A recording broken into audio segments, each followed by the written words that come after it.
সবাইকে আসসালামু আলাইকুম। আজকে আমি ভেজে নিব চিড়া, মিষ্টি চিড়া ঘরোয়া পদ্ধতিতে। চিড়া ভাজার জন্য আমি চিড়াগুলোকে ভালো করে চেলে নিচ্ছি।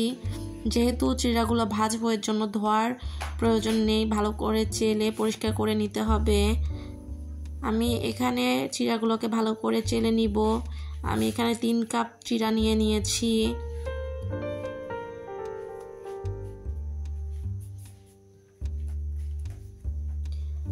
আজকে আমি চিড়াগুলোকে নারকেল এবং গুড় দিয়ে ভেজে নিব। এখানে আমি নারকেল নিয়েছি এবং গুড় নিয়েছি। একটা কড়াই নিয়েছি চিড়া ভাজার জন্য। আমি চিড়াগুলো কড়াইয়ের মধ্যে দিয়ে দিচ্ছি, দিয়ে এটাকে ভেজে নিব। অল্প আঁচে চিড়াগুলোকে ভেজে নিতে হবে, বারবার নাড়তে হবে যাতে পুড়ে না যায়। আমি চিড়াটাকে 5-6 মিনিট ভেজে নিয়েছি। একটু সময় নিয়ে চিড়াগুলোকে মুচমুচে করে ভেজে নিতে হবে।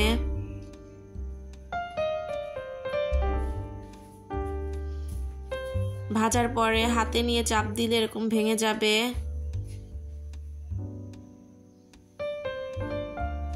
আমার ভাজাটা হয়ে গিয়েছে। এখন আমি একটা কড়াইতে নারকেল কোড়ানো দিয়ে দিচ্ছি। আমি এখানে 1 কাপ নারকেল কোড়ানো দিয়েছি। নারকেলটাকে প্রথমে আমি ভেজে নিব।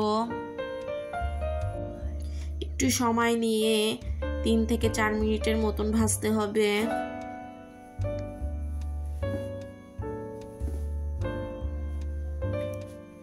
নারকেলটাকে ভেজে নিয়ে আমি এর মধ্যে 1/2 কাপ গুড় দিয়ে দিচ্ছি। আমি এখানে খেজুরের গুড় দিয়েছি, আপনারা চাইলে আখের গুঁড়ো দিতে পারেন বা চিনিও দিতে পারেন। আমি এখানে কিছুটা পরিমাণে পানি দিয়ে দিচ্ছি গুড়টা গলানোর জন্য।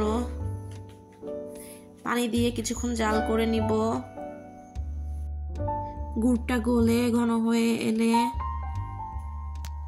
আমি আগের থেকে ভেজে রাখা চিড়াগুলো দিয়ে দিব।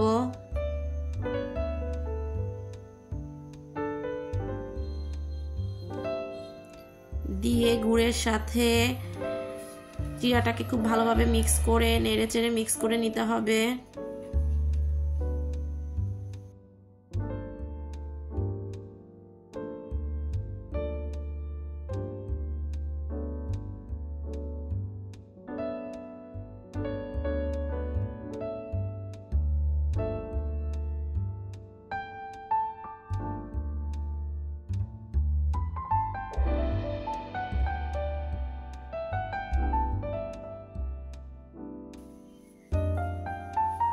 এই চিড়া ভাজাটা কিন্তু অনেক মজা হয় খেতে।